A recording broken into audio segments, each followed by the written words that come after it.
These days, the latest in high-speed bus interfaces is PCIe or PCI Express. There's a different bus type called PCI X. You really don't see that much in the PC environment these days. This isn't really what we have traditionally seen with a bus. You had, for instance, these widths we were talking about. And the wider the 64-bit bus and the 32-bit bus, the wider the bus, the more data you would have. Well, with PCI Express, you don't have that anymore. You have something called a unidirectional serial lane.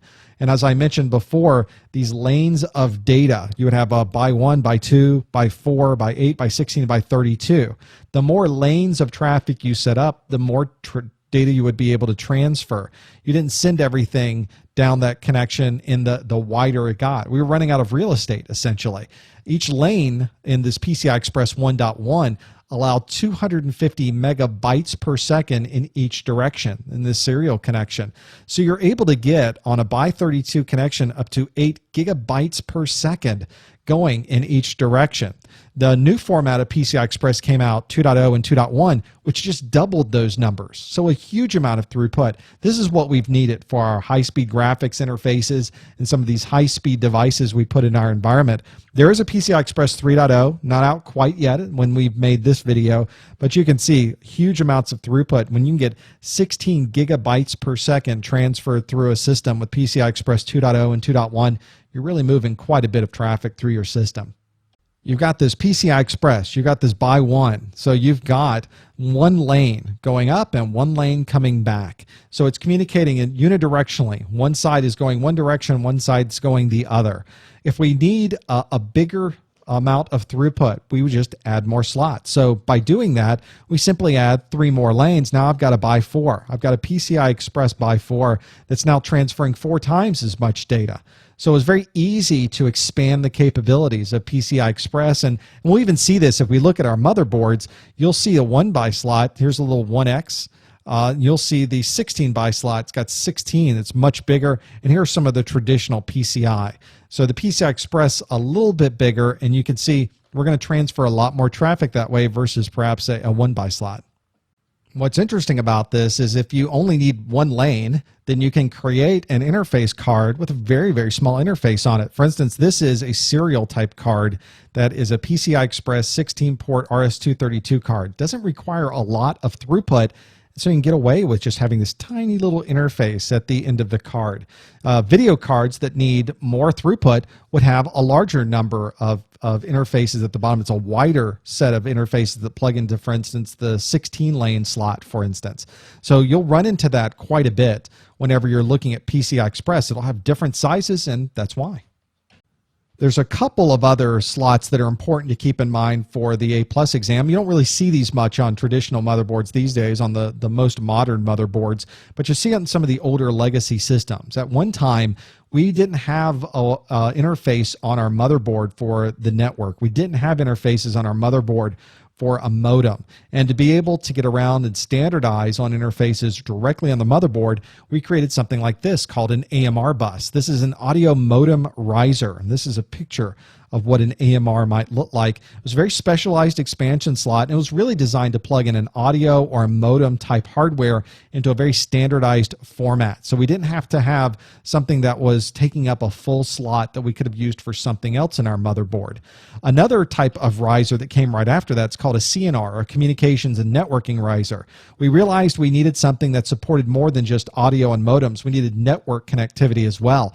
And so we were able to support that in this, again, a tiny little slot here for the CNR, but it still provided us with a lot of flexibility, a lot of standardization to be able to plug into and be able to just immediately stick a network connection right into a device.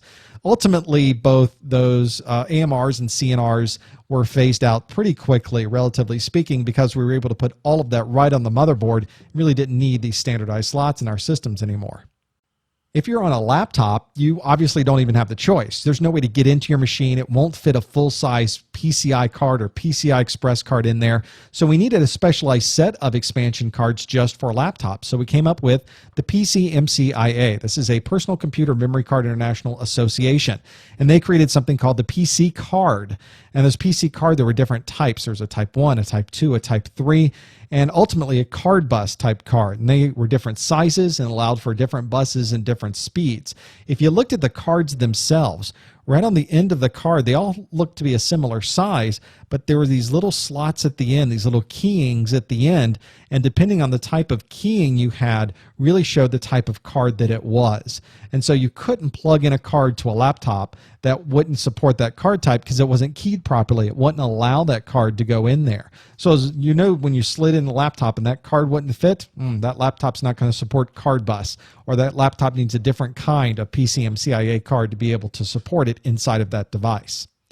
The latest types of interface cards for laptops are called Express cards. There's two primary kinds. There's an Express card 34 and an Express card 54, and that's talking about the width of this device, 34 millimeters and 54 millimeters on this device.